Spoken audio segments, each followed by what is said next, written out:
നമസ്കാരം. ഇന്ന് നമുക്ക് അതിഥിയായി എത്തുന്നത് കേരള രാഷ്ട്രീയത്തിലെ മുതിർന്ന നേതാവ്, BJPയുടെ സംസ്ഥാന ജനറൽ സെക്രട്ടറി ഒക്കെയായ മലയാളികൾക്ക് വളരെ സുപരിചിതനായ ശ്രീ MT രമേശാണ്. സ്വാഗതം. നമസ്കാരം. തെരഞ്ഞെടുപ്പ് സമയത്തിലേക്ക് കടക്കുകയാണ്. കഴിഞ്ഞ ദിവസം ഒരു കൗണ്ട് ഡൗൺ ക്ലോക്ക് ഒക്കെ സ്ഥാപിച്ചു കണ്ടു പഞ്ചായത്ത് തെരഞ്ഞെടുപ്പുമായി ബന്ധപ്പെട്ട്. പഞ്ചായത്ത് തെരഞ്ഞെടുപ്പിന്റെ BJPയുടെ ഒരുക്കങ്ങൾ ഏത് തരത്തിലാണ്? ഞങ്ങൾ കഴിഞ്ഞൊരു മാസമായിട്ട് തന്നെ തയ്യാറെടുപ്പിലാണ്. ഈ പഞ്ചായത്ത് തിരഞ്ഞെടുപ്പിൽ വലിയ പ്രതീക്ഷയാണ് BJPയെ സംബന്ധിച്ചിടത്തോളം ഉള്ളത്. കാരണം ഇപ്രാവശ്യത്തെ തിരഞ്ഞെടുപ്പിലൊരു പുതിയ അജണ്ടയാണ് ഞങ്ങൾ ജനങ്ങളുടെ മുമ്പാകെ വെക്കുന്നത്. അതൊരു ഡെവലപ്മെൻറ്റിൻ്റെ അജണ്ടയാണ്. അപ്പോൾ വികസിത കേരളം എന്നുള്ളൊരു ആശയം ഞങ്ങൾ മുമ്പോട്ട് വെക്കുന്നുണ്ട്. ആ വികസിത കേരളം സാക്ഷാത്കരിക്കുന്നതിൻ്റെ ഭാഗമായിട്ട് എല്ലാ ലോക്കൽ ബോഡിയിലും വികസനത്തിൻ്റെ ഒരു അജണ്ട മുമ്പോട്ട് വെച്ചുകൊണ്ടാണ് തിരഞ്ഞെടുപ്പ് നേരിടാൻ വേണ്ടി പോകുന്നത്. അപ്പോൾ കേരളത്തിലെ വികസനത്തിൻ്റെ രാഷ്ട്രീയത്തിനൊരു പ്രസക്തിയുമുണ്ട് എന്നുള്ളൊരു ബോധ്യത്തിൻ്റെ അടിസ്ഥാനത്തിലാണ്. അതുകൊണ്ട് നല്ല ആത്മവിശ്വാസത്തോടു കൂടിയാണ് എല്ലാ തയ്യാറെടുപ്പുകളും നടക്കുന്നുണ്ട്. അതിൻ്റെ അടിസ്ഥാനത്തിലാണ് ധാരാളം പ്രോഗ്രാമുകൾ ആസൂത്രണം ചെയ്തിട്ടുള്ളത്.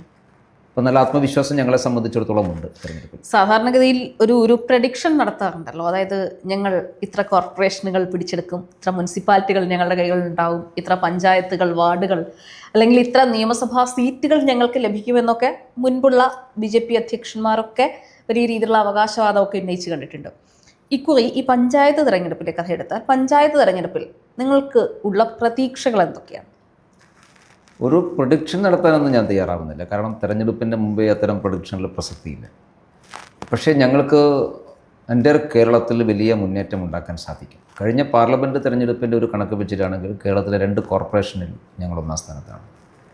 തൃശ്ശൂർ കോർപ്പറേഷനിൽ വലിയ ഭൂരിപക്ഷം ഞങ്ങൾക്കുണ്ട്. തിരുവനന്തപുരം കോർപ്പറേഷനും വലിയ ഭൂരിപക്ഷമുണ്ട്. കേരളത്തിലെ 10-40ഓളം മുനിസിപ്പാലിറ്റികളിൽ ഞങ്ങൾ 1ാം സ്ഥാനത്ത് വന്നിട്ടുണ്ട്. 300-ലേറെ പഞ്ചായത്തുകളിൽ 1ാം സ്ഥാനത്തായി വന്നിട്ടുണ്ട്. അപ്പോൾ ഇതിൻ്റെയൊക്കെ ഒരു ബേസിലാണ് ഇപ്രാവശ്യം ഞങ്ങളൊരു പ്രിപ്പറേഷൻ നടത്തുന്നത്. അതുകൊണ്ട് കേരളത്തിൽ എല്ലായിടത്തും സാന്നിധ്യം ഉണ്ടാക്കുക എന്നുള്ളതൊരു പ്രധാനപ്പെട്ട കാര്യമാണ്. കഴിഞ്ഞ ലോക്കൽ ബോഡി തിരഞ്ഞെടുപ്പിൽ ഞങ്ങൾക്ക് ലഭിച്ചിട്ടുള്ളത് 15% വോട്ടാണ്. അത് ഇപ്രാവശ്യം 25% വോട്ടാക്കി മാറ്റണം എന്നുള്ളതാണ് ഞങ്ങളുടെ ഒരു കാൽക്കുലേഷൻ.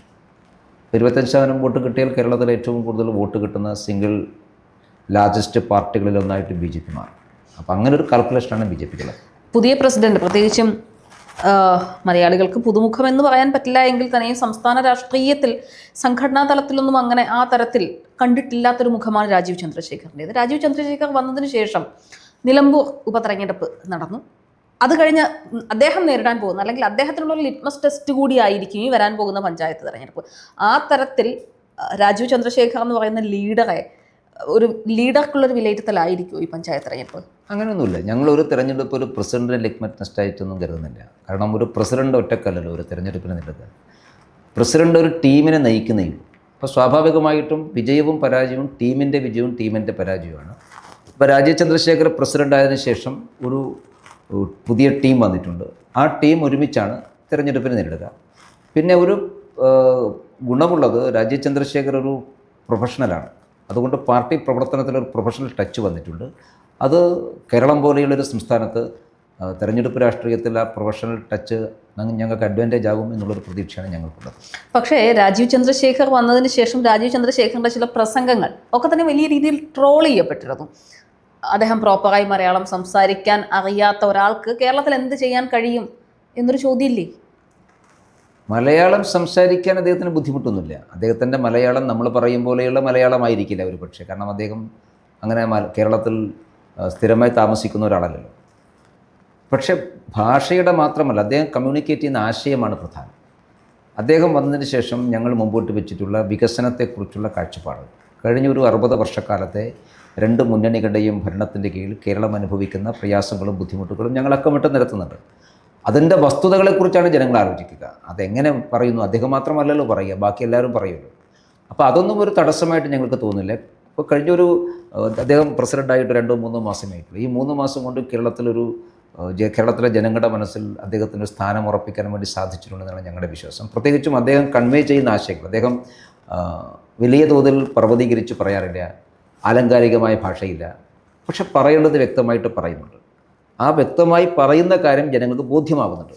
അതുകൊണ്ട് ഞങ്ങൾക്കതിൽ വലിയ പ്രയാസമൊന്നും ഉണ്ടാവും തോന്നുന്നില്ല. അതുകൊണ്ടാണ് ചിലയിടങ്ങളിൽ നിന്നെങ്കിലും ഉണ്ടാകുന്ന ചില വിമർശനങ്ങൾ, നൂലിൽ കെട്ടിയിറക്കിയ പ്രസിഡന്റ് എന്ന് പറയുന്ന തരത്തിലുള്ള വിമർശനം രാജീവ് നേരിടേണ്ടി വരുന്നത് അതുകൊണ്ടല്ലേ? ഒരിക്കലുമല്ലല്ലോ. അദ്ദേഹം BJPക്കകത്തുള്ള ഒരാളല്ലേ. കഴിഞ്ഞ എത്രയോ വർഷമായിട്ട് BJPയുടെ പ്രവർത്തകനാണ്. BJPയുടെ ദേശീയ വക്താക്കളുടെ ഒരാളാണ്. പാർലമെൻറ്റ് മെമ്പറായിരുന്നു, രാജ്യസഭാംഗമായിരുന്നു, കേന്ദ്രമന്ത്രിയായിരുന്നു. അപ്പോൾ ഇതെല്ലാം വഹിച്ചിട്ടുള്ള ഒരാളാണ്. അപ്പോൾ എങ്ങനെയാണ് നൂല് കെട്ടി ഇറക്കുക? ഇതെല്ലാം വഹിച്ചിട്ടുള്ളതാണ്. പക്ഷേ അതിൻ്റെ പ്രവർത്തന കേന്ദ്രം കേരളമായിരുന്നില്ല എന്നുള്ള വസ്തുതയാണ്. കഴിഞ്ഞ പാർലമെൻറ്റ് തിരഞ്ഞെടുപ്പിൽ അദ്ദേഹത്തെ സ്ഥാനാർത്ഥിയായി മത്സരിക്കാൻ പാർട്ടി തീരുമാനിച്ച സമയത്ത് ഈ വിമർശനങ്ങളെല്ലാം ഉണ്ടായിരുന്നു. പക്ഷേ ആ വിമർശനങ്ങൾക്ക് യാതൊരു അടിസ്ഥാനവുമില്ല തിരുവനന്തപുരം ജനങ്ങൾ തെളിയിച്ചതാണല്ലോ. കേരളത്തിൽ കഴിവില്ലാത്ത നേതാക്കൾ ഇല്ലാഞ്ഞിട്ടാണോ രാജീവ് ചന്ദ്രശേഖരനെ സംസ്ഥാന പ്രസിഡന്റ് ആക്കുന്നത്? കഴിവിൻ്റെയും കഴിവുകേടിൻ്റെയുമല്ല. കേരളത്തിലെ ഇന്നത്തെ സാഹചര്യത്തിൽ കേരളത്തിൽ BJPക്ക് നേതൃത്വം കൊടുക്കാൻ പറ്റിയ വ്യക്തി രാജീവ് ചന്ദ്രശേഖരാണെന്ന് പാർട്ടി കേന്ദ്ര നേതൃത്വത്തിന് തോന്നിയിട്ടുണ്ടാകും. അതിൻ്റെ അടിസ്ഥാനത്തിൽ അവർ ഓരോ സംസ്ഥാനത്തും പാർട്ടി ഒരാളെ നിശ്ചയിക്കുന്നത് എല്ലാ കാര്യങ്ങളും വിലയിരുത്തിക്കൊണ്ടാണ്.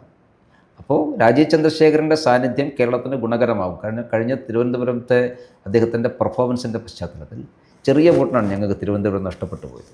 അതും ശശി തരൂരിനെ പോലെയുള്ള ഒരു വലിയ കഴിഞ്ഞ കുറേ വർഷങ്ങളായിട്ട് ജയിച്ചു വരുന്ന ഒരാൾ മത്സരിച്ചിട്ടും ഞങ്ങൾക്ക് ചെറിയ 15,000 വോട്ടിൻ്റെ ഡിഫറൻസിനാണ് ഞങ്ങൾ പരാജയപ്പെട്ടു പോയത്.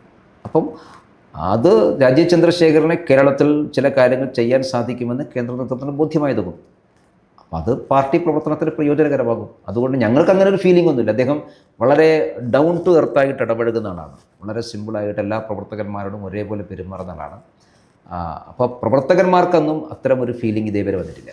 പക്ഷേ ഈ രാജീവ് ചന്ദ്രശേഖർ വന്നതിന് ശേഷം പാർട്ടിക്കുള്ളിൽ ഉൾപ്പോര് ശക്തമാണ് എന്ന തരത്തിൽ ചില അഭ്യൂഹങ്ങൾ പലയിടങ്ങളിലും പരക്കുന്നതായി ശ്രദ്ധയിൽപ്പെട്ടിട്ടുണ്ട്. അപ്പോൾ ഈ പറയുന്നത് പോലെ അതായത് ചില നേതാക്കളെ മനഃപൂർവ്വമായി യോഗങ്ങളിൽ നിന്ന് മാറ്റി നിർത്തുന്ന ഒരു സാഹചര്യം ഉണ്ടാകുന്നു, രാഷ്ട്രീയകാര്യ സമിതിയിലേക്ക് ഉൾപ്പെടെ പലരെയും വിളിക്കാതിരിക്കുന്ന ഒരു അവസ്ഥ ഉണ്ടാകുന്നു എന്നൊക്കെ പറഞ്ഞിട്ട് ഉള്ള ചില വാർത്തകൾ പുറത്തു വരുന്നുണ്ടല്ലോ. അപ്പോൾ രാജീവ് ചന്ദ്രശേഖർ ഒരു സ്വേച്ഛാധിപതിയുടെ സ്വഭാവത്തിലേക്കാണോ മാറുന്നത്? ഒരിക്കലും രാജീവ് ചന്ദ്രശേഖർ ഒറ്റക്കൊരു കാര്യവും തീരുമാനിക്കുന്നില്ലല്ലോ. അദ്ദേഹം ഒരു കാര്യവും ഒറ്റക്ക് തീരുമാനിക്കുന്നില്ല. ഒരു ടീം വർക്കിൻ്റെ ഭാഗമായിട്ടാണ് തീരുമാനിക്കുന്നത്. പിന്നെ പാർട്ടിക്കുള്ളിൽ അപസ്വരങ്ങളുണ്ട് എന്നുള്ളതൊക്കെ മാധ്യമങ്ങൾ പറയുന്ന വാർത്തയാണല്ലോ. അപ്പോൾ മാധ്യമങ്ങൾ അങ്ങനെ പല വാർത്തയും വരും. അതിനോട് ഞങ്ങൾ ഇതിനെ പ്രതികരിക്കണം. ഞങ്ങൾക്കകത്ത് വല്ല പ്രയാസങ്ങളുള്ളതായിട്ട് ഞങ്ങൾക്ക് ഇതുവരെ ഫീൽ ചെയ്തിട്ടില്ല. BJPയുടെ ഏതെങ്കിലും യോഗങ്ങളിൽ അത്തരം എന്തെങ്കിലും പ്രശ്നങ്ങൾ ആരെങ്കിലും റേസ് ചെയ്യപ്പെടുകയോ ഒന്നും ചെയ്തിട്ടില്ല. ഇപ്പോൾ ഞങ്ങൾ പുതിയ സംസ്ഥാന പ്രസിഡന്റിന് ശേഷം കേരളത്തിലെ 30 ജില്ലകളിൽ ഭാരവാഹികൾ നിശ്ചയിച്ചു. ഞങ്ങൾ ഒരേ ദിവസമാണ് എല്ലാ ഭാരവാഹികളും പ്രഖ്യാപിച്ചത്. ഒരു പ്രയാസവും ഒരു ബുദ്ധിമുട്ടുമാർക്കും ഉണ്ടായില്ല. അതിനുശേഷം ഇനിയിപ്പോൾ ബാക്കി സംസ്ഥാന ഭാരവാഹികളെ പ്രഖ്യാപിച്ചു. ഞങ്ങൾ മെറിറ്റിൻ്റെ അടിസ്ഥാനത്തിലാണ് ആളുകളെ ഭാരവാഹിയത്. ഞങ്ങൾ ഭാരവാഹി യോഗത്തിൽ അതിനെക്കുറിച്ചൊരു വിമർശനം ഉയർന്നിട്ടില്ല. കാരണം ആളുകൾക്ക് കൃത്യമായിട്ട് അറിയാം. അപ്പോൾ ഒരു വ്യക്തി ഒറ്റയ്ക്ക് തീരുമാനിക്കുന്നില്ല. പിന്നെ പാർട്ടി യോഗങ്ങളെന്ന് പറയുമ്പോൾ ഞങ്ങൾക്ക് ഓരോ യോഗങ്ങളിലും പങ്കെടുക്കേണ്ടതിനെക്കുറിച്ച് കൃത്യമായിട്ടുള്ള ധാരണയുണ്ട്. അതെല്ലാവർക്കും ഉണ്ട്. എല്ലാ യോഗത്തിലും എല്ലാവരും പങ്കെടുക്കുക എന്നുള്ളത് BJPയുടെ ഒരു സമീപനമേ അല്ല. ചില യോഗങ്ങളിൽ ചില ആളുകൾ പങ്കെടുക്കേണ്ടതില്ല, അവർ പങ്കെടുക്കില്ല, അവർ പങ്കെടുക്കേണ്ട ആവശ്യമില്ല. അത് ആ രീതി ഇവിടെ കേരളത്തിൽ മാത്രമല്ല, കേന്ദ്രത്തിലും അങ്ങനെ തന്നെ. കേന്ദ്രത്തിലെ എല്ലാ യോഗത്തിലും എല്ലാവരും പോവുക എന്നുള്ള ഒരു സമീപം. ഉദാഹരണമായിട്ട് ഞാൻ പറയാം. കേന്ദ്രത്തിൽ സംസ്ഥാന ചുമതല വഹിക്കുന്ന സംസ്ഥാന പ്രഭാരിമാരുടെയും സംസ്ഥാന പ്രസിഡന്റുമാരുടെയും യോഗം വെച്ച് കഴിഞ്ഞാൽ പാർട്ടിയുടെ അഖിലേന്ത്യാ ഭാരവാഹികളൊന്നും ആ യോഗത്തിൽ പങ്കെടുക്കേണ്ടതില്ല. പാർട്ടിയുടെ മുൻ അഖിലേന്ത്യാ പ്രസിഡന്റുമാരൊന്നും ആ യോഗത്തിൽ പങ്കെടുക്കേണ്ടതില്ല. അവരൊക്കെ BJPയുടെ വലിയ സീനിയറാണ്. പാർട്ടി പാർലമെൻ്ററി ബോർഡ് മെമ്പർമാരൊന്നും ആ യോഗത്തിൽ പങ്കെടുക്കാറില്ല. എന്ന് അതുകൊണ്ട് അവരാരും BJPയുടെ ഹയറാർക്കിയല്ല എന്നല്ല. അപ്പോൾ ഓരോ യോഗത്തിലും ഒരു മാനദണ്ഡം വെച്ചുകൊണ്ട് ഒരു യോഗം നിശ്ചയിക്കുന്നു നടക്കുമ്പോൾ ആ യോഗത്തിൽ പങ്കെടുക്കേണ്ടവർ മാത്രമേ പങ്കെടുക്കേണ്ടതുള്ളൂ. അതേസമയത്ത് മുതിർന്ന നേതാക്കന്മാർ പങ്കെടുക്കേണ്ട യോഗത്തിൽ പങ്കെടുക്കും. ഉദാഹരണത്തിന് BJPയുടെ കേരളത്തിലെ ഏറ്റവും പ്രധാനപ്പെട്ട ഒരു മീറ്റിംഗ് എന്ന് പറയുന്നത് പാർട്ടിയുടെ കോർ ഗ്രൂപ്പ് മെമ്പർമാരുടെ മീറ്റിംഗാണ്. അതിൽ കോർ ഗ്രൂപ്പ് മെമ്പർമാർ എല്ലാവരും പങ്കെടുക്കും. അവർക്ക് മാത്രമേ പങ്കെടുക്കാൻ സാധിക്കൂ, ഒരാൾക്ക് പങ്കെടുക്കാൻ സാധിക്കില്ല. അപ്പോൾ സംസ്ഥാന ജനറൽ സെക്രട്ടറിമാരുടെ മീറ്റിങ്ങിൽ സംസ്ഥാന ജനറൽ സെക്രട്ടറിമാർ മാത്രമേ പങ്കെടുക്കൂ. അതിൽ മുൻ സംസ്ഥാന പ്രസിഡന്റുമാരും പങ്കെടുക്കില്ല. അപ്പോൾ ഓരോ മീറ്റിങ്ങിലും പങ്കെടുക്കേണ്ടവരാരാണോ അവരാണ് പങ്കെടുക്കുക. അപ്പോൾ അതിനെക്കുറിച്ച് പാർട്ടിക്കകത്ത് ഏതെങ്കിലും തരത്തിൽ പ്രയാസങ്ങൾ ഇത് അറിയുന്ന ആളുകളെ സംബന്ധിച്ചിടത്തോളം ഒരു പ്രയാസവും പ്രശ്നവും ഉണ്ടാവില്ല. ഈ കോൺഗ്രസിൽ നിന്നൊക്കെ തന്നെയും വലിയ രീതിയിലൊരു ഒഴുക്ക്, പ്രത്യേകിച്ചും ഇപ്പോൾ 2 ടേമായി കോൺഗ്രസിന് സംസ്ഥാനത്ത് ഭരണമില്ല, 3 പ്രാവശ്യമായി കേന്ദ്രത്തിലും ഭരണമില്ലാത്തൊരവസ്ഥയുണ്ട്. അപ്പോൾ കേരളത്തിൽ കൂടുതൽ പേർ ഈ പറയുന്നത് പോലെ BJPയിലേക്ക്, കോൺഗ്രസിൽ നിന്ന് BJPയിലേക്ക് വരുന്നുണ്ടോ? നിലവിൽ വന്നവരുടെ അവസ്ഥ എന്താ? ധാരാളം ആളുകൾ വരുന്നുണ്ട്. ഇപ്പോൾ കഴിഞ്ഞൊരു കുറച്ച് മാസങ്ങളായിട്ട് ഏറ്റവും താഴത്തെ തലത്തിലുള്ള ധാരാളം കോൺഗ്രസിൻ്റെ പ്രവർത്തകന്മാർ, സാധാരണ പ്രവർത്തകന്മാർ, പ്രാദേശികമായി ചുമതലയുള്ള പ്രവർത്തകന്മാർ എല്ലാവരും BJPയിലേക്ക് ധാരാളമായി ചേരുന്നുണ്ട്. വലിയ വലിയ ആളുകൾ വരുമെന്ന് തന്നെയാണ് ഞങ്ങളുടെ പ്രതീക്ഷ. കാരണം കോൺഗ്രസിനെ സംബന്ധിച്ചിടത്തോളം കേരളത്തിൽ ഇനി ഒന്നും ചെയ്യാനില്ല എന്നൊരു ബോധ്യത്തിലേക്ക് കോൺഗ്രസ് പ്രവർത്തകന്മാർ വന്നിട്ടുണ്ട്. കാരണം കോൺഗ്രസ് രാഷ്ട്രീയം കേരളത്തിൽ കെട്ടിപ്പടുത്തിട്ടുള്ളത് മാർക്സിസ്റ്റ് വിരുദ്ധതയുടെ അടിസ്ഥാനത്തിലാണ്. കമ്മ്യൂണിസ്റ്റ് വിരുദ്ധ മുന്നണിയാണ് ശരിക്കും UDF മുന്നണി. ഇനിയിപ്പോൾ കോൺഗ്രസ്സുകാർ ചെയ്യുന്നത് കേരളത്തിൽ മാത്രം CPM-നെ എതിർക്കുക എന്നുള്ള സമീപനത്തിലേക്ക് മാറിയിട്ടുണ്ട്. അഖിലേന്ത്യാ തലത്തിൽ അവർക്കതിന് സാധിക്കുന്നില്ല. അവർ CPM-ൻ്റെ പങ്കാളികളാണ്, അല്ലെങ്കിൽ CPM കോൺഗ്രസിൻ്റെ പങ്കാളികളാണ്. അതുകൊണ്ട് പ്രത്യേകിച്ചും കേരളത്തിലെ ഇന്നത്തെ കോൺഗ്രസ് നേതൃത്വത്തിന് ഫലപ്രദമായൊരു പ്രതിപക്ഷമാകാൻ വേണ്ടി പോലും സാധിക്കുന്നില്ല എന്നുള്ളതാണ് പൊതുവെയുള്ള വിലയിരുത്തൽ. അവർ ചെയ്യുന്നത് BJP-യാണ് വിമർശിക്കുന്നത്. കേരളത്തിൽ എന്തിനാണ് BJP വിമർശിക്കുന്നത്? കേരളത്തിൽ CPM നേതൃത്വം കൊടുക്കുന്ന ഗവൺമെൻറ് അല്ലേ? പക്ഷേ കേരളത്തിൽ പോലും ഒരു BJP വിരുദ്ധമായ രാഷ്ട്രീയം മാത്രമാണ് കൈകാര്യം ചെയ്യുന്നത്. അതുകൊണ്ട് കോൺഗ്രസ്സിനകത്ത് മാർക്സിസ്റ്റ് വിരോധത്തിൻ്റെ അടിസ്ഥാനത്തിൽ കോൺഗ്രസ്സിനകത്ത് നിൽക്കുന്ന ധാരാളം ആളുകൾക്ക് പ്രയാസങ്ങളും അസ്വസ്ഥതയും ഉണ്ട്. അവർക്ക് മറ്റൊരു ഓപ്ഷനില്ല. പിണറായി വിജയൻ ഗവൺമെൻറ്റിനെ എതിർക്കാൻ ആഗ്രഹിക്കുന്ന ആളുകൾക്ക് മറ്റൊരു ഓപ്ഷനില്ല. ആ ഓപ്ഷൻ BJP-യാണ്. അപ്പോൾ അതുകൊണ്ട് ധാരാളം ആളുകൾ കോൺഗ്രസ് വിട്ട് BJP-യിലേക്ക് വരുന്നത്. അതിൻ്റെ വ്യാപ്തി കൂട്ടാൻ ഞങ്ങൾ പരിശ്രമിക്കുകയാണ്. വലിയ വലിയ ആളുകൾ ഇനിയുള്ള കാലങ്ങൾ BJP, അതായത് മുതിർന്ന നേതാക്കളെ, കൂടുതൽ കോൺഗ്രസിലെ മുതിർന്ന നേതാക്കളെ BJP-യിൽ കാണാം. തീർച്ചയായിട്ടും കോൺഗ്രസ്സിൽ മാത്രമല്ല CPM-ലെയും പല നേതാക്കന്മാരും അസ്വസ്ഥരായിട്ടുള്ള ആളുകൾ BJP-യിലേക്ക് വരും. ഇപ്പോൾ ഈ പറയുന്നത് പോലെ നിലവിലെ കോൺഗ്രസിൻ്റെ ഒരു അസ്തിത്വം, ഈ പറയുന്ന അസ്തിത്വം ഒക്കെ തന്നെയും തകർക്കാൻ പറ്റുന്ന രീതിയിലുള്ള ചില കൂടുമാറ്റം ഒക്കെ തന്നെയും ഈ കഴിഞ്ഞ കുറേ കാലമായി ഉണ്ടായല്ലോ. പ്രത്യേകിച്ചും AK ആൻ്റണിയുടെ മകൻ അനിൽ ആൻ്റണി ഈ പറയുന്നത് പോലെ BJP-യിൽ ചേരുന്നൊരു സാഹചര്യം ഉണ്ടായി. K കരുണാകരൻ്റെ മകൾ പത്മജ വേണുഗോപാൽ ഇവർ BJP-യിലേക്ക് വരുന്ന സാഹചര്യം ഉണ്ടായി. പിന്നെ ടോം വടക്കൻ, ഇപ്പോൾ ദേശീയ തലത്തിലാണെങ്കിൽ നിരവധി നേതാക്കൾ. അപ്പോൾ ഇതൊക്കെ കേരളത്തിൽ BJP-ക്ക് ഏതെങ്കിലും തരത്തിൽ ഗുണം ചെയ്തിട്ടുണ്ടോ? തീർച്ചയായിട്ടും. കാരണം ഇത്തരം വലിയ നേതാക്കന്മാർ വരുമ്പോഴുണ്ടാകുന്നൊരു ഗുണം BJP ഒരു സ്വീകാര്യതയുള്ള പാർട്ടിയാണ് എന്നുള്ള നിലയ്ക്ക് വരികയാണ്. കാരണം ഇവരെല്ലാവരും കഴിഞ്ഞ കുറേ വർഷങ്ങളായിട്ട് കേരള രാഷ്ട്രീയത്തിൽ പ്രവർത്തിക്കുന്ന ജനസ്വാധീനമുള്ള, കോൺഗ്രസിനകത്ത് സ്വാധീനമുള്ള ആളുകളാണ്. അവരെല്ലാവരും ആ പാർട്ടി വിട്ട് BJP-യിലേക്ക് വരുമ്പോൾ അത് നൽകുന്നൊരു മെസ്സേജ് എന്താ വെച്ചാൽ BJP ഒരു സ്വീകാര്യതയുള്ള, പൊതുസമൂഹത്തിന് സ്വീകാര്യതയുള്ള ഒരു പാർട്ടിയായിട്ട് മാറുകയാണ്. ഞങ്ങളുടെ ഒരു പ്രതലം വിപുലപ്പെടുത്തുകയാണ്. അപ്പോൾ അതുകൊണ്ട് അവരുടെ വരവൊക്കെ ഞങ്ങൾക്ക് കഴിഞ്ഞ പാർലമെൻറ്റ് തെരഞ്ഞെടുപ്പിൽ ഗുണം കിട്ടിയിട്ടുണ്ട്, ഇനിയും ഗുണം കിട്ടും.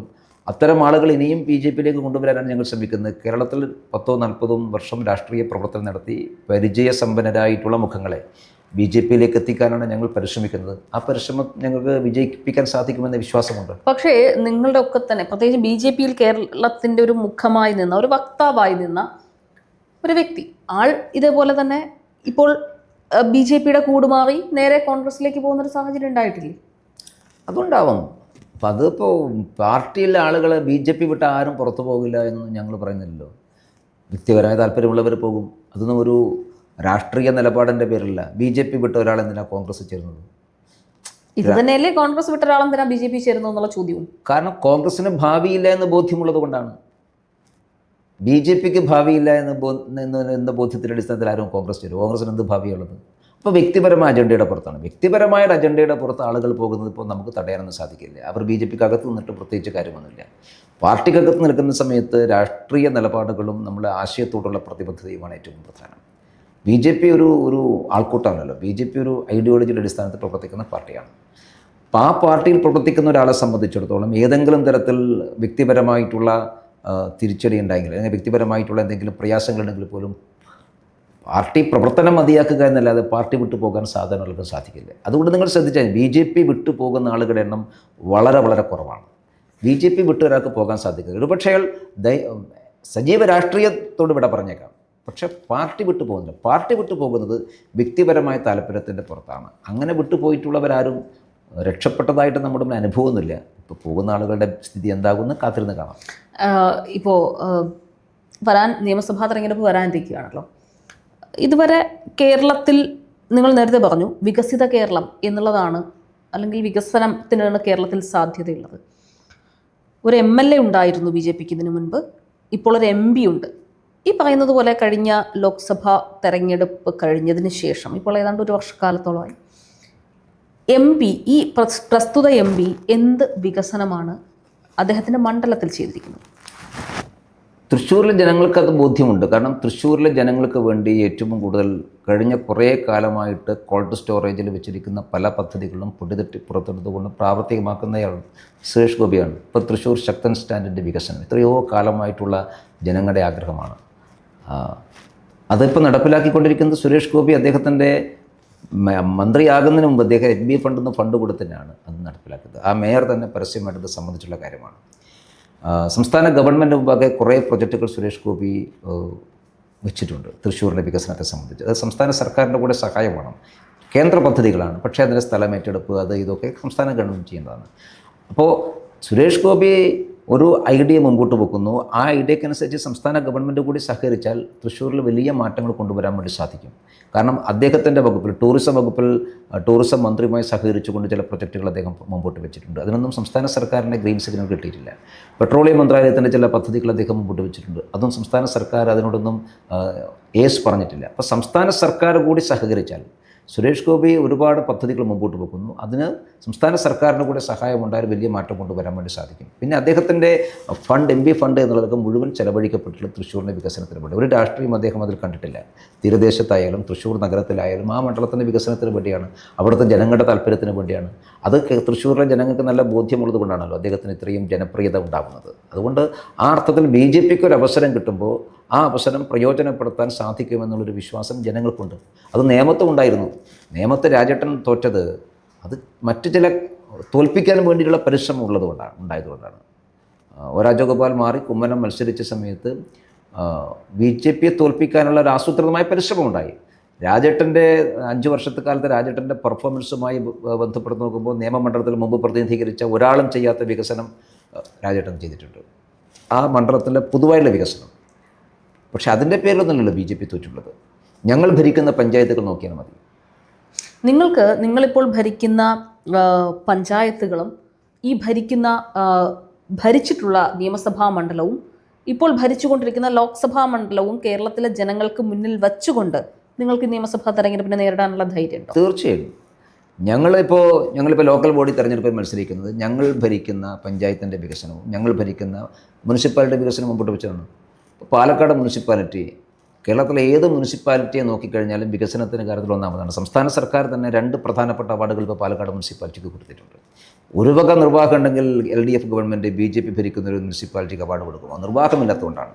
അവിടുത്തെ മാലിന്യ നിർമ്മാർജ്ജനത്തിൻ്റെ കാര്യത്തിൽ, അടിസ്ഥാന വികസനത്തിൻ്റെ കാര്യത്തിൽ ഇതെല്ലാം 1ാം സ്ഥാനത്ത് മുതലുള്ള മുനിസിപ്പാലിറ്റി പാലക്കാട് മുനിസിപ്പാലിറ്റിയാണ്. ഞങ്ങൾ കഴിഞ്ഞ 50 വർഷമായിട്ട് കാസർഗോഡ് ജില്ലയിലെ മധൂർ പഞ്ചായത്ത് ഞങ്ങൾ ഭരിക്കുകയാണ്. അരനൂറ്റാണ്ടുകാലം തുടർച്ചയായിട്ട് ഞങ്ങൾക്ക് ആ പഞ്ചായത്ത് ഭരിക്കാൻ അവസരം കിട്ടുന്നത് എന്തുകൊണ്ടാണ്? ഞങ്ങളെ തോൽപ്പിക്കാൻ വേണ്ടി LDFും UDFും കഴിഞ്ഞ 2 തെരഞ്ഞെടുപ്പിൽ അവിടെ ഒരുമിച്ച് മത്സരിച്ചു. മധൂർ പഞ്ചായത്തിൽ കഴിഞ്ഞ 2 തെരഞ്ഞെടുപ്പിലും UDFും LDFും ഒരുമിച്ചാണ് മത്സരിച്ചത്.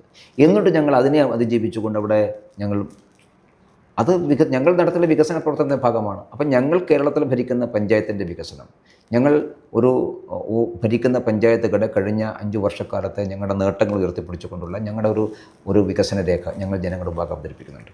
പന്തളം മുനിസിപ്പാലിറ്റിയിലും പാലക്കാട് മുനിസിപ്പാലിറ്റിയിലും കഴിഞ്ഞ പാലക്കാട് 10 വർഷവും പന്തളത്ത് 5 വർഷവും നടപ്പിലാക്കിയിട്ടുള്ള പദ്ധതികൾ ഞങ്ങൾ മുമ്പോട്ട് വെക്കുന്നുണ്ട്. ഞങ്ങളുടെ ജനപ്രതിനിധികൾ അവതരിപ്പിച്ചുള്ള പദ്ധതികൾ ഞങ്ങൾ മുമ്പോട്ട് വെക്കുന്നുണ്ട്. കേന്ദ്രാവിഷ്കൃത പദ്ധതികൾ എങ്ങനെയാണ് കേരളത്തിൽ നടപ്പിലാകാതെ പോകുന്നത് എന്നതിനെ സംബന്ധിച്ചുള്ള ഒരു ചാർജ് ഷീറ്റ് ഞങ്ങൾ ജനങ്ങളുടെ മുമ്പാകെ വെക്കുന്നുണ്ട്.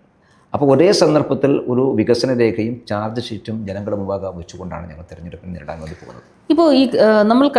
ഇപ്പോൾ കേരളത്തിൽ വലിയ രീതിയിൽ BJP അല്ലെങ്കിൽ യുവമോർച്ച ഒക്കെ തന്നെയും വലിയ രീതിയിൽ സംസ്ഥാന സർക്കാരിനെതിരെ ഉണ്ടാകുന്ന ആരോപണങ്ങൾക്ക് മേൽ വലിയ രീതിയിലുള്ള പ്രതിഷേധങ്ങൾ സംഘടിപ്പിക്കുന്നത് കണ്ടിട്ടുണ്ട് കഴിഞ്ഞ കുറേയധികം ദിവസങ്ങളായി. പ്രത്യേകിച്ചും ഇപ്പോൾ കഴിഞ്ഞ ദിവസങ്ങളിലൊക്കെ തന്നെയും സർക്കാരിനെതിരെ ഉണ്ടായ വിഷയങ്ങളിലൊക്കെ തന്നെയും BJPയുടെ ശക്തമായ പ്രതിഷേധങ്ങൾ കണ്ടു. പക്ഷേ കർണാടകയിലെ ധർമ്മസ്ഥലയിൽ ഉണ്ടായ സംഭവം, ഇപ്പോൾ കർണാടക ഭരിക്കുന്നത് കോൺഗ്രസ് ആണല്ലോ, പക്ഷേ അതായത് സൗത്ത് ഇന്ത്യയിൽ ആദ്യമായി BJPക്ക് അധികാരം കിട്ടിയ സംസ്ഥാനം കൂടിയാണ് കർണാടക.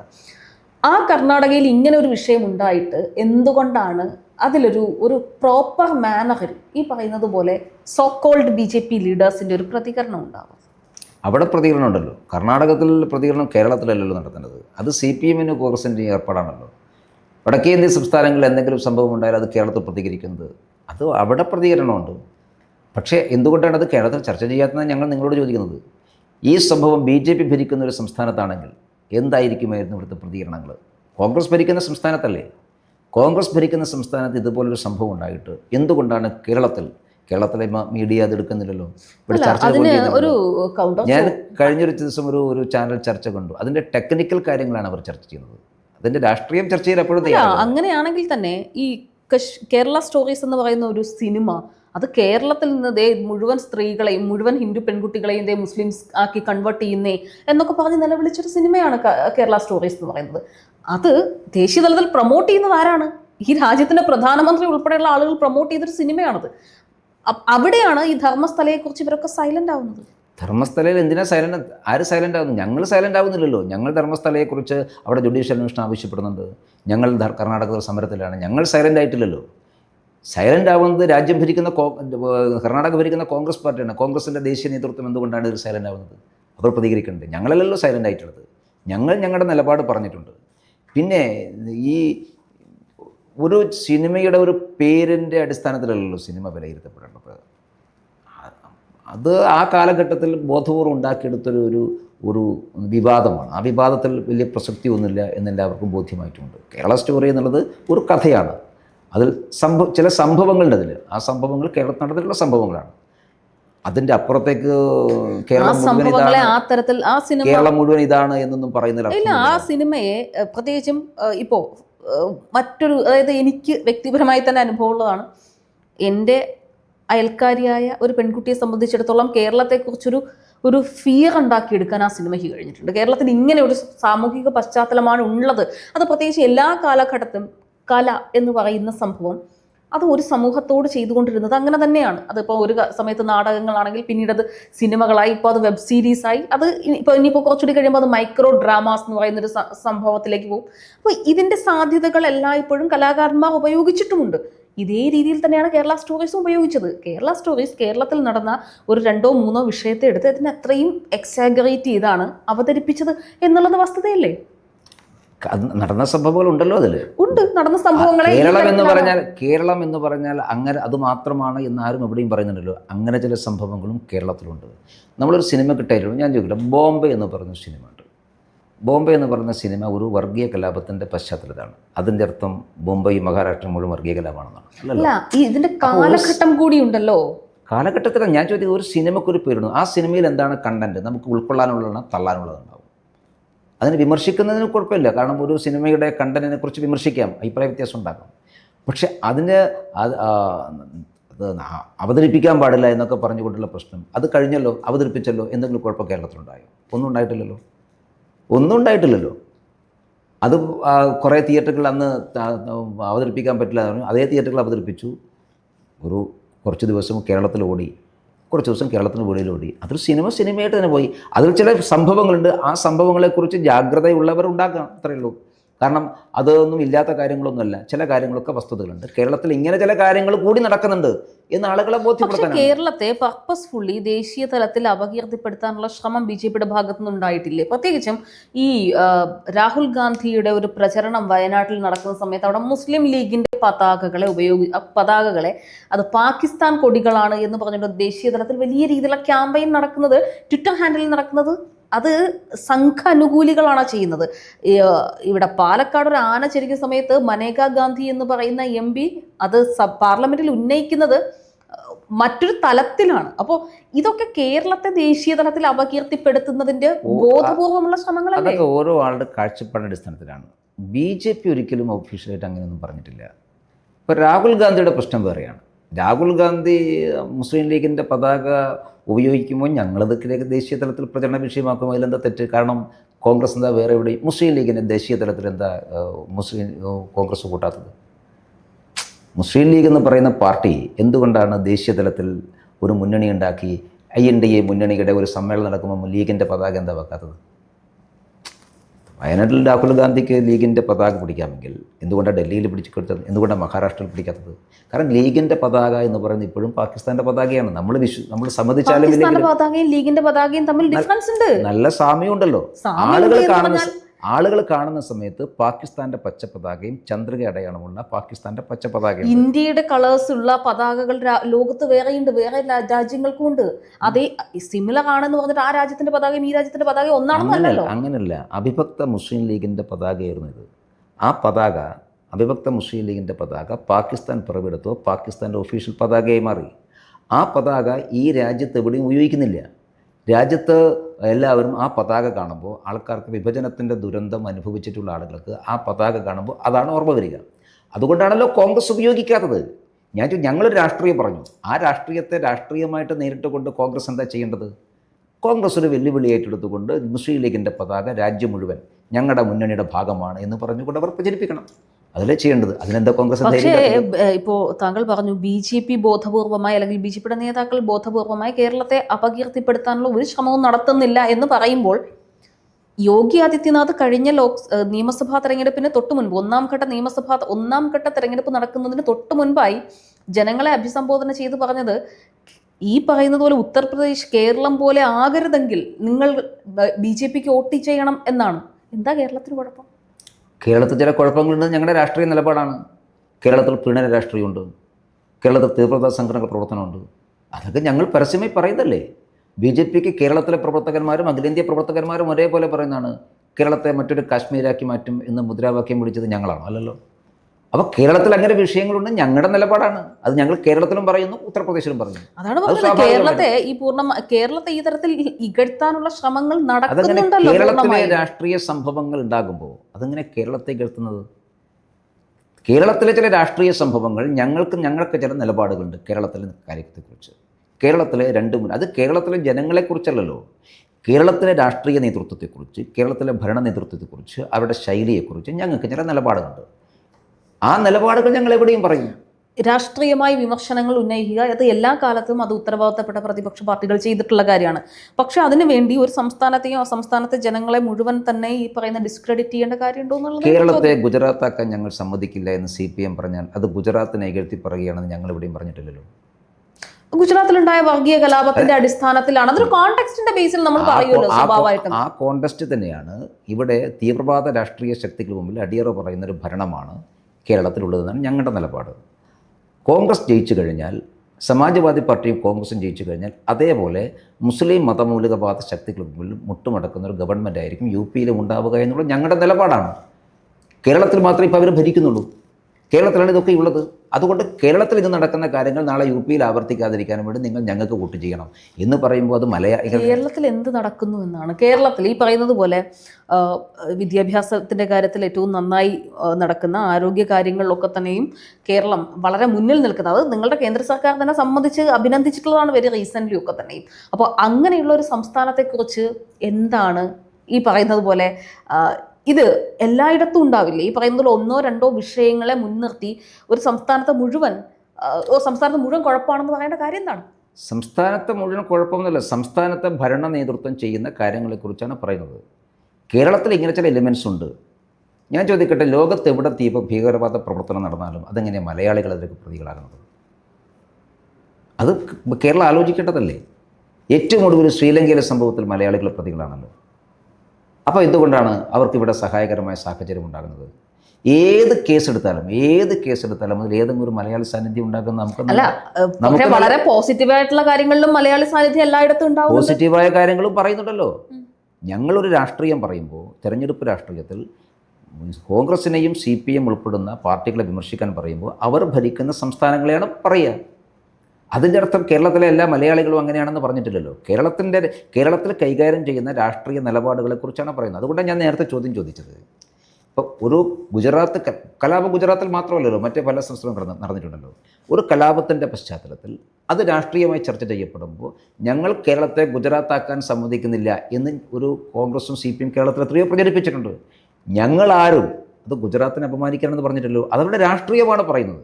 ആ രാഷ്ട്രീയത്തെ രാഷ്ട്രീയമായിട്ട് കാണാൻ ഞങ്ങൾക്ക് സാധിക്കും. ആ രാഷ്ട്രീയത്തെ പ്രതിരോധിക്കാൻ കഴിയാത്തവരാണ് കേരളത്തെ അപമാനിച്ചു എന്ന് പറയുന്നത്. BJPയുടെ പ്രധാന രാഷ്ട്രീയ എതിരാളികൾ ആരാണ്? CPM ആണോ കോൺഗ്രസ് ആണോ? രണ്ടു കൂട്ടരും ഒരേ തൂവൽ പക്ഷികളാണ്. രണ്ടു കൂട്ടരും ചേർന്നുകൊണ്ടാണ് കേരളത്തെ ഇങ്ങനെ ആക്കി തരുന്നത്. കേരളം എന്ന് പറയുന്നത് നമ്മൾ വിചാരിക്കും പോലെ ശരിയാണ്, കുറേ കാര്യങ്ങൾ നമ്മൾ മുമ്പോട്ട് പോയിട്ടുണ്ട്. പക്ഷേ ആ നമ്മൾ മുമ്പോട്ട് പോയിട്ടുള്ള എല്ലാ കാര്യങ്ങളും പുറകോട്ട് പോവുകയാണ്. ആരോഗ്യരംഗത്ത് നമ്മൾ മുന്നോട്ട് പോയി എന്ന് പറയുന്നു, ഒരു ഘട്ടത്തിലുണ്ടായിരുന്നു. പക്ഷേ ഇപ്പോൾ കേരളത്തിൻ്റെ ആരോഗ്യ മേഖലയുടെ സ്ഥിതി എന്താ? കേന്ദ്രം കൊടുക്കുന്ന പണം പോലും ചെലവഴിക്കപ്പെടുന്നില്ല. ഇവിടെ എത്ര കോടിക്കണക്കിന് രൂപയാണ് കേന്ദ്രം കൊടുക്കുന്നത്? ആ പണം ചെലവഴിച്ചിട്ടുണ്ടെങ്കിൽ ഇപ്പോൾ കഴിഞ്ഞൊരു 4-5 വർഷമായിട്ട് ഏതാണ്ട് 2000-ലേറെ കോടി രൂപ കേന്ദ്രം കൊടുത്തിട്ടുണ്ട്. കേന്ദ്ര ഗവൺമെൻറ് ആരോഗ്യ മന്ത്രാലയത്തിന് മാത്രമായി കൊടുത്തിട്ടുള്ളതാണ്.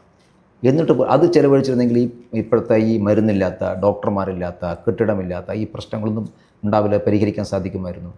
ഇന്ന് കേരളത്തിലെ ആശുപത്രികളിൽ പോയാൽ മരുന്നില്ല. കേരളത്തിലെ വിദ്യാലയങ്ങളിൽ പ്രാഥമികമായ സൗകര്യങ്ങളില്ല. ബഹുമാനപ്പെട്ട മന്ത്രി ഒരിക്കൽ പറഞ്ഞത് കേരളത്തിലെ സ്കൂളുകളെ കണ്ടാൽ പഞ്ചനക്ഷത്ര ഹോട്ടലുകളാണോ എന്ന് സംശയിച്ചുകൊണ്ട് ടൂറിസ്റ്റുകൾ അവിടെ കയറിപ്പോകുന്നു എന്നാണ്. ആ കെട്ടിടങ്ങൾ സ്ഥിതി ഓരോന്നോരോ നമ്മൾ കാണുകയാണ്.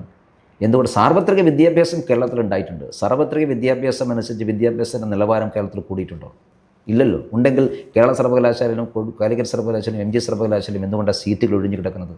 നമ്മുടെ കുട്ടികൾ കേരളത്തിൽ പഠിക്കാതെ കേരളത്തിൽ പഠിക്കാതിരിക്കുന്നതിന് അതും ഒരു സാധ്യതയാണ്. കാരണം മറ്റ് സംസ്ഥാനങ്ങളിലുള്ളതിനേക്കാൾ വിദേശ രാജ്യങ്ങളിലെ സാധ്യതകൾ അന്വേഷിക്കാൻ മാത്രം കേപ്പബിളാണ് കേരളത്തിന്റെ തലമുറ. അതൊരു പോസിറ്റീവ് സൈനാണ് അത് ബേസിക്കലി. അങ്ങനെയാണോ നമ്മളതിനെ കാണേണ്ടത്? പിന്നെ അങ്ങനെ വേണമെങ്കിൽ കാണാം. ഒരു ഇന്റർനാഷണൽ എക്സ്പോഷർ കിട്ടാൻ മാത്രം ഇന്റർനാഷണൽ എക്സ്പോഷർ കൊണ്ടല്ല ഒരു ഇന്റർനാഷണൽ എക്സ്പോഷർ എന്തിനാണ് നിങ്ങൾ പോകുന്നത്? നിങ്ങൾക്ക് മെച്ചപ്പെട്ട വിദ്യാഭ്യാസം കിട്ടാനാണ്. മെച്ചപ്പെട്ട കരിക്കുലവും മെച്ചപ്പെട്ട വിദ്യാഭ്യാസവും മെച്ചപ്പെട്ട തൊഴിൽ സാധ്യതകളും ഉണ്ടെങ്കിൽ വിദ്യാഭ്യാസ സർവകലാശാലകൾ കേരളത്തിലേക്ക് കേരളത്തിലെ സർവകലാശാലകളിൽ പഠിക്കാതെ കുട്ടികൾ കേരളത്തിലെ സ്വകാര്യ സർവകലാശാലകളിലോ അല്ലെങ്കിൽ കേരളത്തിനുള്ള സർവകലാശാലകളിലോ ഡിഗ്രി ചെയ്യണമെന്ന് എന്തുകൊണ്ട് ആഗ്രഹിക്കുന്നത് കേരളത്തിലെ സർവകലാശാലയുടെ വിദ്യാഭ്യാസത്തെക്കുറിച്ച് അവർക്ക് അഭിപ്രായ വ്യത്യാസമുള്ളത് കൊണ്ടാണല്ലോ. ഇല്ലെങ്കിൽ അവരിവിടെ പഠിക്കില്ല. നമ്മുടെ കൺമുമ്പിൽ ഏറ്റവും നന്നായിട്ട് പ്രവർത്തിക്കുന്ന ഒരു സർവകലാശാലയുണ്ടെങ്കിൽ എന്തിനാണ് നമ്മൾ തമിഴ്നാട് ചെന്നൈയിൽ പോയി ചെയ്യുന്നത്? ആവശ്യമില്ലല്ലോ. ഇല്ലെങ്കിൽ കേരളത്തിലെ സ്വകാര്യ സർവകലാശാല പണം കൊടുത്ത് പഠിക്കേണ്ട ആവശ്യം എന്താണ്? കേരളത്തിലെ സ്വകാര്യ സർവകലാശാല പണം കൊടുത്ത ആളുകൾ പഠിക്കുന്നുണ്ടല്ലോ. ഈ കേരള സർവകലാശാലയിലോ ഗാന്ധി സർവകലാശാലയിലോ ഈ കോഴ്സ് ഇല്ലാത്തത് കൊണ്ടല്ലോ. അപ്പോൾ നമ്മുടെ വിദ്യാഭ്യാസത്തിൻ്റെ ഞാൻ പറയുന്നത് കേരളത്തിൽ കുറേ പരിശ്രമത്തിൻ്റെ ഭാഗമായി നാം സാർവത്രിക വിദ്യാഭ്യാസം നേടിയിട്ടുണ്ട്. ധാരാളം പൊതുവിദ്യാലയങ്ങൾ കേരളത്തിലുണ്ട്. അതൊക്കെ കേരളത്തിന് അഭിമാനകരമായ നേട്ടങ്ങൾ തന്നെയാണ്. പക്ഷേ ഒരു ഘട്ടം കഴിഞ്ഞപ്പോൾ അതിൻ്റെ മെറിറ്റ് വർദ്ധിപ്പിക്കാൻ നാം ശ്രമിച്ചില്ല. എന്തുകൊണ്ടാണ്? ഇപ്പോൾ അഖിലേന്ത്യാ മത്സര പരീക്ഷകളിൽ ഒരു കാലഘട്ടത്തിൽ കേരളം ഒന്നാമതായിരുന്നു. ഇപ്പോൾ എന്തുകൊണ്ടാണ് കേരളം പുറകോട്ട് പോകുന്നത്? അത് നമ്മളിപ്പോൾ ഏതെങ്കിലും ഒരു പാർട്ടി എന്നുള്ള നിലക്കല്ല, നമ്മളതിനെക്കുറിച്ച് ഗൗരവത്തോടുകൂടി പരിശോധിക്കപ്പെടേണ്ട വസ്തുതയാണ് കേരളത്തിൻ്റെ വിദ്യാഭ്യാസ രംഗ നിലവാരം, ആരോഗ്യ നിലവാരം. ഞാൻ ചോദിക്കട്ടെ, എന്തുകൊണ്ടാണ് ഈ കേരളത്തിലെ മന്ത്രിമാരെല്ലാം സ്വകാര്യ ആശുപത്രികൾ അഭയം തേടുന്നത്? നമ്മുടെ സർക്കാർ ആശുപത്രികൾ ഇത്രയും മെച്ചപ്പെട്ടതാണെങ്കിൽ മാതൃക കാണിക്കുന്നത്. സർക്കാർ ആശുപത്രികളിൽ ചികിത്സ തേടുന്ന മന്ത്രിമാരും ഉണ്ട്. അല്ല, നമ്മുടെ കൺമുമ്പിൽ വളരെ കുറവാണ്. വളരെ കുറവാണ്. ഞാൻ അവരെ കുറ്റപ്പെടുത്തുന്നില്ല. കാരണം അസുഖം വന്നാൽ എത്രയും പെട്ടെന്ന് മാറുക എന്നുള്ളതാണ് എല്ലാവരുടെയും ആഗ്രഹം. കേരളത്തിലെ സർക്കാർ ആശുപത്രികളിൽ അത്ര വിശ്വാസ്യതയുള്ളൂ എന്നുള്ളതുകൊണ്ടായിരിക്കും. ഇല്ലെങ്കിൽ എന്തിനാണ് അഭയം പ്രാപിക്കുന്നത്? കേരളത്തിലെ മെഡിക്കൽ കോളേജിലെ ഡോക്ടർമാർ മോശപ്പെട്ടവരാണെന്ന് അഭിപ്രായം നമുക്കുണ്ടാവും. നല്ല കഴിവുള്ളവരല്ലേ? എവിടെയാണ് കുഴപ്പം? കേരളത്തിലെ സർക്കാർ ആശുപത്രികളിൽ പോയി കഴിഞ്ഞാൽ, മെഡിക്കൽ കോളേജുകളിൽ പോയി കഴിഞ്ഞാൽ പോകുന്നത് അപകടകരമാണ് എന്ന തോന്നൽ കേരളത്തിലെ ജനങ്ങൾക്കുണ്ടാകുന്നത് ഒരു വലിയ ബാഡ് സിഗ്നലല്ലേ? അതേസമയത്ത് നല്ല കഴിവുള്ള ഡോക്ടർമാർ ഉണ്ടല്ലോ. ആവശ്യമായ സംവിധാനങ്ങൾ എന്തുകൊണ്ടാണ് ആശുപത്രികളിൽ പണമില്ലാത്തതുകൊണ്ടാണ്. എന്താ വെക്കാത്തത്? എന്തിനാണ് ഒരു സ്കാനിങ്ങിന് ആളുകൾ പുറത്തു പോകേണ്ടി വരുന്നത്? മെഡിക്കൽ കോളേജ് ആശുപത്രിയിൽ ഒരു സർജറി പോയി കഴിഞ്ഞാൽ 1.5 മാസം 2 മാസം കഴിഞ്ഞിട്ടാണ് സർജറിക്ക് കിട്ടുന്നത്. സ്വകാര്യ ആശുപത്രിയിൽ പോയി കഴിഞ്ഞാൽ 2 ദിവസം കൊണ്ട് കിട്ടും. എന്തുകൊണ്ടാണ്? ആളുകളുടെ എണ്ണം കൂടുതലാണെന്ന് പറയും. ഓക്കെ, എണ്ണം കൂടുമ്പോൾ പുതിയ സംവിധാനങ്ങൾ ഉണ്ടാക്കണം. ആ സംവിധാനം ഉണ്ടാക്കാൻ സർക്കാരിൻ്റെ കയ്യിൽ പണമില്ലേ? അല്ല, സർക്കാരിൻ്റെ കയ്യിൽ പണമില്ലേ എന്ന് ചോദിച്ചാൽ ഇപ്പോൾ കേന്ദ്ര സർക്കാർ ഈ പറയുന്ന പോലെ കേരളത്തിന് അവകാശപ്പെട്ട തുക പോലും നൽകാത്തൊരു സാഹചര്യം ഇല്ലേ? ഏത് തുകയാണ്? GST കോമ്പൻസേഷൻ ഈ പറയുന്നത് പോലെ എത്ര പെൻഡിങ് ഉണ്ട് ഇപ്പോൾ? കേരളത്തിന് അവകാശപ്പെട്ടത് മുഴുവൻ കൊടുത്തിട്ടുണ്ട്. കൊടുത്തതിൻ്റെ അതായത് കേന്ദ്രം സ്വീകരിക്കുന്ന സമീപനം, പണം കൊടുത്താൽ ആ പണത്തിൻ്റെ വിനിയോഗിക്കത്തിൻ്റെ കണക്ക് കൊടുത്താൽ എല്ലാം കൊടുക്കും. ഇപ്പോൾ കിട്ടാത്ത പണം മുഴുവൻ തന്നെ കണക്ക് കൊടുക്കാത്തതുകൊണ്ടാണ്. അതുകൊണ്ടാണല്ലോ ഇവർക്ക് ഒന്നും പറയാനില്ലാത്തത്. ഞാൻ നിങ്ങളോട് പറയാം. കേരളത്തിന് അവകാശപ്പെട്ട പണം കിട്ടുന്നില്ല എന്ന് പറഞ്ഞുകൊണ്ട് കേരള ഗവൺമെൻറ് സുപ്രീം കോടതി കേസ് പോയി. സുപ്രീം കോടതി കേസ് പോയപ്പോൾ ഇവർ വാദപ്രതിവാദം നടത്തിയിട്ട് നിയമപരമായിട്ട് കേരളത്തിന് അർഹതപ്പെട്ടത് നിഷേധിച്ച ഒരു കാര്യവും സുപ്രീം കോടതി ബോധ്യപ്പെടുത്താൻ വേണ്ടി സാധിച്ചില്ല. അപ്പോൾ സുപ്രീം കോടതി അവസാന വിധി പ്രഖ്യാപിച്ചത്, നിങ്ങൾ ഔട്ട് ഓഫ് കോർട്ട് സെറ്റിൽമെൻറ്റായി തീർത്തോളൂ, നിങ്ങൾ കേന്ദ്ര സർക്കാർ പറഞ്ഞു തീർത്തോളൂ, എന്നിട്ട് എന്തെങ്കിലും കിട്ടുമെങ്കിൽ വാങ്ങിച്ചോളൂ. അങ്ങനെ ഒരു കോടതി പറയുമോ? ഒരു കേസ് കൊടുത്താൽ അപർണ എനിക്കെതിരായിട്ട് കേസ് കൊടുത്താൽ അപർണയുടെ ഭാഗത്താണ് ന്യായമെങ്കിൽ സ്വാഭാവിക വിധിക്കില്ലേ?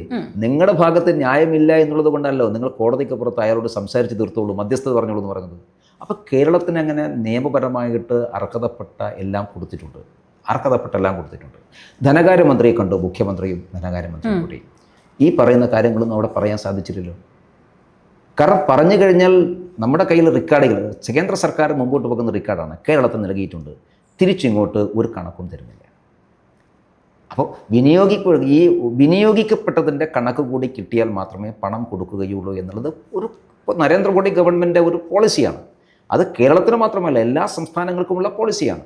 അത് BJP ഭരിക്കുന്ന സംസ്ഥാനങ്ങളും പ്രതിപക്ഷത്ത് ഭരിക്കുന്ന സംസ്ഥാനങ്ങളോടെല്ലാം ഒരേ സമീപനമാണ്. അല്ല, അതിനൊന്നും യാതൊരു വ്യത്യാസമില്ല. പ്രതിപക്ഷം ഭരിക്കുന്ന സംസ്ഥാനങ്ങൾക്ക് കൃത്യമായിട്ട് പണം കിട്ടുന്നുണ്ടല്ലോ. കേരളം പോലുള്ള ചില സംസ്ഥാനങ്ങൾ, കേരളവും ബംഗാളുമാണ് കിട്ടാത്തത്, ഈ കണക്ക് കൊടുക്കാത്തതുകൊണ്ടാണ്. തമിഴ്നാട്ടിന് ഈ പ്രശ്നമില്ലല്ലോ. തമിഴ്നാട്ടിൽ കൃത്യമായിട്ട് അവർക്ക് ആവശ്യമായ പണം എല്ലാം കിട്ടുന്നുണ്ടല്ലോ, അവർ കൃത്യമായി കണക്ക് കൊടുക്കുന്നുണ്ട്. അപ്പോൾ അഡ്മിനിസ്ട്രേഷൻ്റെ ലാബ്സ് ഉണ്ട് കേരളത്തിൽ. ഈ അഡ്മിനിസ്ട്രേഷൻ ലാബ്സിനെ പരിഹരിക്കുവാൻ നമ്മുടെ സംസ്ഥാന സർക്കാരിന് സാധിക്കുന്നില്ല. അവർക്ക് അതിനെക്കുറിച്ച് യാതൊരു ആവശ്യവുമില്ല. അതുകൊണ്ടാണ് കേരളം ഇപ്പോൾ കടം എടുക്കാൻ അനുവദിക്കുന്നില്ലെന്ന് പറഞ്ഞു. കടമെടുക്കാൻ അനുവദിക്കാത്തതിൻ്റെ പ്രശ്നം എന്ന് വെച്ചാൽ നമുക്ക് പരിധിക്കപ്പുറത്ത് കടമെടുത്തുകൊണ്ടിരിക്കുകയാണ് നമ്മൾ.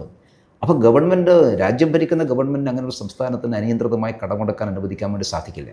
ആത്യന്തികമായിട്ട് കേന്ദ്ര ഗവൺമെൻറ് കൊണ്ട് ജാമ്യത്തിലാണ് വിദേശത്ത് പോയിട്ട്. ഇപ്പോൾ നമ്മൾ വിദേശ രാജ്യങ്ങളിൽ പോയിട്ട് കടമെടുക്കുമ്പോൾ സംസ്ഥാന ഗവൺമെൻറ് മാത്രമല്ല, കേന്ദ്ര ഗവൺമെൻറ് കൂടി അതിലൊരു കക്ഷിയാണ്. അപ്പം അങ്ങനെ അനിയന്ത്രിതമായി കടമെടുക്കാൻ അനുവദിക്കാൻ വേണ്ടി സാധിക്കില്ല. ശരി, ഇനിയിപ്പോൾ നിയമസഭാ തെരഞ്ഞെടുപ്പ് വരികയാണല്ലോ, എന്താണ് BJPയുടെ പ്രതീക്ഷകൾ? കേരളത്തിൽ ഞങ്ങൾ തദ്ദേശഭരണ സ്ഥാപനങ്ങളുടെ തിരഞ്ഞെടുപ്പാണ് ഇപ്പം ഞങ്ങളുടെ മുമ്പിലുള്ളത്. അത് കഴിഞ്ഞ് നിയമസഭാ തെരഞ്ഞെടുപ്പ് വരുമ്പോൾ കേരളത്തിലൊരു വലിയ രാഷ്ട്രീയ മാറ്റം ഉണ്ടാകും എന്നുള്ള അത് കഴിഞ്ഞാൽ പിന്നെ അധികം സമയം ഉണ്ടാവില്ല, 3 മാസത്തിനുള്ളിൽ. ഞങ്ങളൊരു ഈ തെരഞ്ഞെടുപ്പ് കഴിഞ്ഞാൽ തൊട്ട് പിറ്റേ ദിവസം മുതൽ അതിന് മാറ്റും. തിരഞ്ഞെടുപ്പിൻ്റെ ഒരു റിസൾട്ടിൻ്റെ അടിസ്ഥാനത്തിലാണല്ലോ ബാക്കി എല്ലാ കാര്യങ്ങളും ഞങ്ങൾ ആലോചിക്കുക. ഈ പ്രാവശ്യം ഞങ്ങൾ നല്ല സാധ്യത, കാരണം കഴിഞ്ഞ പ്രാവശ്യം ഞങ്ങൾ 20% വോട്ട് കേരളത്തിൽ നേടിയിട്ടുണ്ട്. 11 അസംബ്ലി മണ്ഡലങ്ങൾ ഞങ്ങൾ 1ാം സ്ഥാനത്താണ്, 9 അസംബ്ലി മണ്ഡലത്തിൽ 2ാം സ്ഥാനത്താണ്. അപ്പോൾ കേരളത്തിലെ ധാരാളം മണ്ഡലങ്ങൾ, ഏതാണ്ട് ഒരു 75-80 മണ്ഡലങ്ങൾ ഞങ്ങൾ 30,000 വോട്ടിൻ്റെ മേലെ പിടിച്ചിട്ടുണ്ട്. അപ്പം ഒരു ചെറിയ മാർജിനൽ വോട്ടിൻ്റെ ഷിഫ്റ്റ് നടന്നാൽ കേരളത്തിൽ വലിയ മുന്നേറ്റം ഉണ്ടാക്കാൻ വേണ്ടി സാധിക്കും. ഒരു 5% മുതൽ 10% വരെ വോട്ട് ഈ മണ്ഡലങ്ങളിലൊക്കെ മാറിക്കഴിഞ്ഞാൽ BJPക്ക് ജയിക്കാൻ സാധിക്കും. അപ്പോൾ അങ്ങനെയുള്ള മണ്ഡലങ്ങൾ ഐഡൻറ്റിഫൈ ചെയ്ത് അവിടെ നേരത്തെ പ്രവർത്തനം ആരംഭിച്ച് ജയിക്കാനുള്ള പരിശ്രമമാണ്.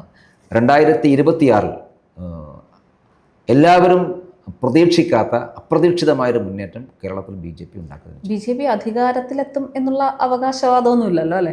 2026 എത്തണമെന്നാണ് ഞങ്ങളുടെ ആഗ്രഹം. ഞങ്ങൾ പരിശ്രമിക്കുന്നതിന് വേണ്ടിയിട്ടാണ്. സാധിക്കുമല്ലോ എന്നുള്ള തെരഞ്ഞെടുപ്പ് കഴിഞ്ഞാലേ പറയാൻ പറ്റൂ. പക്ഷേ ഞങ്ങളെ ആഗ്രഹം അതാണ്. അതിനു വേണ്ടിയിട്ട് നമുക്ക് പരിശ്രമിച്ചുകൊണ്ടിരിക്കും. സീറ്റുകൾ എന്തായാലും ഉറപ്പാണ്. സീറ്റുകൾ മാത്രമല്ല, കേരളത്തിൽ വലിയ മുന്നേറ്റം. കാരണം കേരളം അത്രമാത്രം ഈ മുന്നണികളോടുള്ള അവരുടെ വിരോധവും വെറുപ്പും മനസ്സിൽ പ്രകടമാണ്.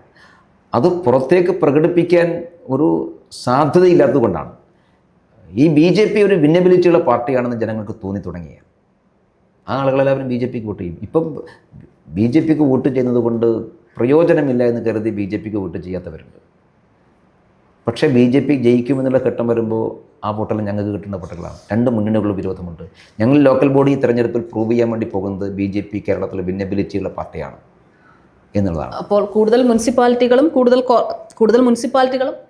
ഏറ്റവും മിനിമം കോർപ്പറേഷനിൽ ഒരെണ്ണമെങ്കിലും പ്രതീക്ഷിക്കുന്നുണ്ട് BJP പഞ്ചായത്ത് തെരഞ്ഞെടുപ്പ്. അല്ല, പ്രതീക്ഷകളെക്കുറിച്ച് ഞാൻ പറയുന്നില്ല. ഞങ്ങൾ കേരളത്തിൽ 6 കോർപ്പറേഷനിലും ഒരുപോലെയാണ് മത്സരിക്കുന്നത്. ഏതെങ്കിലും ഒരു കോർപ്പറേഷനിൽ മാത്രമല്ല, എല്ലാ സ്ഥലത്തും ഒരേ വർക്കാണ് ഞങ്ങൾ നടത്തുന്നത്.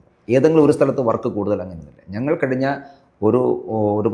ഒരു മാസക്കാലമായി നടക്കുന്ന പ്രവർത്തനം എല്ലായിടത്തും BJPക്ക് സ്വാധീനമുള്ളിടത്തും ഇല്ലാത്തിടത്തുമെല്ലാം ഒരേപോലെയുള്ള വർക്ക് തന്നെയാണ് നടക്കുന്നത്. അത് ഡിസംബർ മാസം വരെ ആ വർക്ക് മുമ്പോട്ട് പോകും.